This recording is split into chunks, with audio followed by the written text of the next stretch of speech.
This is kind of hard to understand, but sometimes you can try so hard at something. Sometimes you can be so prepared and still fail. And with every time you fail, it's painful. It causes sadness.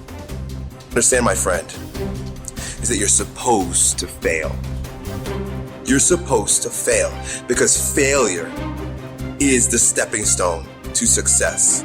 It's not just cliche, because failure is an experience that lends to wisdom that ultimately makes you a stronger version of yourself. Self-love, rebuilding self, seeing to it that you spend enough personal and alone time to seek higher levels of self. What is the next level of you? Remember, whenever one door closes, there is another door waiting for you. Don't second guess yourself, and don't be so afraid of failing that you create excuses instead of producing results. Every day, you have another opportunity to be and do what you were meant to do on this earth. This decision you're making right now will determine your outcome of your tomorrow. We don't have control over yesterday, but this decision that you're making right now will push you, will purge you, will drive you to have that fire down inside. There has never been a point, anytime, and there never will be, where everything is perfect. Okay? No such thing. Because life is a possibility. Because it's a possibility, it cannot be perfect. Doesn't matter what we do, there's still something more to do. The possibilities when you do this, although unknown, are endless. But one thing is for certain, if you don't push yourself, nothing in your life will change. If you want a thing bad enough to go out and fight for it, to work day and night for it, to give up your time, your peace, and your sleep for it, if all that you dream and scheme is about it, and life seems useless and worthless without it, and if you gladly sweat for it and fret for it and plan for it, and lose all your terror of the opposition for it. Human being, you've got unlimited potential. You can put effort on you, and by concentrating on you and developing you, you can transform your life wherever you are right now. There has to be something so deep in you that drives you. So what really does it for me is I know what we're capable of. And I know that most human beings aren't willing to go where I am. And that's a very, very dangerous thing. I'm not saying I'm better than anybody else. Everybody has this talent. It's not a talent. It's just realizing that we stop way short of our true potential. So through my life, I realize these things. And I know what gives me fuel is I know that most people who are blessed with so much talent, great parents, great upbringing, didn't come where I come from. They're gonna quit before me. Having all the tools that they have, they didn't have the ability to examine themselves. When you have everything so nice in life, it's great to have a great life. But what happens is you don't self-examine. You don't do a live autopsy. When you have a fucked up life, it almost forces you to do a live autopsy. It forces you to find strength from places that no one looks from. Because food is not at the ready. You know, I have a learning disability. It's not at the ready. I can't just pick up a book and start reading. Right. There's preparation behind everything I do.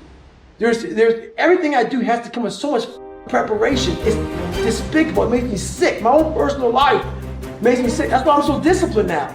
Without my self-discipline, there is no David Goggins. Like, I can't stop reading. I won't be able to read tomorrow. I will lose it that fast. I cannot stop going to the gym. My mind is set up in a spot where, hey, the second I stop, it wants to stop. Because I had a quitting mind growing up. When you get beat the shit out of you all the time, your mind wants to go to that nice spot where you're comforted, where you're not trying, where shit is easy. That's where your mind, it doesn't want to think. You have all these things in the mind, and the mind can only absorb so much.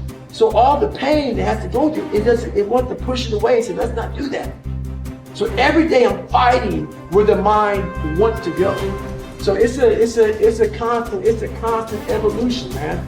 There isn't a better way to live your life. There's no right way and wrong way. There is only the way that gives you more energy. There is only the way that gives you fulfillment.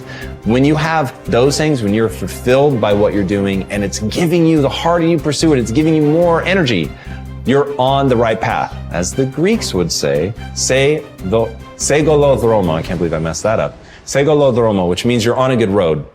And that's what I want people to understand. Like, yes, I preach a very specific path, but I don't think that it is a universal path. And so the only universal path is to do the things that give you fulfillment and energy. So if spending time with your friends gives you that, then you should be spending more time with your friends. If dating gives you that, then you should be dating. So you don't need to want to be the best in the world at something. You don't need to want to make a lot of money. You don't need to want to be an entrepreneur. They're literally just stand-ins. They're proxies for fulfillment and energy creation. That's it. Many people have had difficult experiences growing up. They have fallen onto hard times and become associated with the wrong people. They have behaved in ways that were illegal or socially unacceptable. Sometimes they have even been convicted and sent to prison for their crimes. But at a certain point in life, they decided to change. They thought seriously about the kind of person that they wanted to be known as and thought of in the future. They decided to change their lives by changing the values that they live by. By making these decisions and sticking to them, they changed their lives. And what others have done, you can do as well. Remember, it doesn't matter where you're coming from. All that really matters is where you're going. If you were an outstanding person in every respect, how would you behave toward others? What sort of impression would you leave on others after you had met them and spoken with them? Imagine you could be a completely excellent person. How would you be different from today?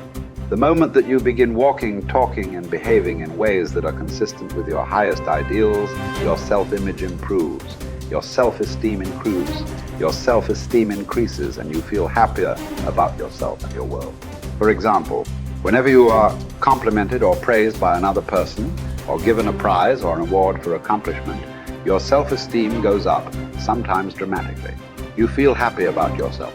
You feel that your whole life is in harmony and that you are living congruent with your highest ideal. You feel successful and valuable.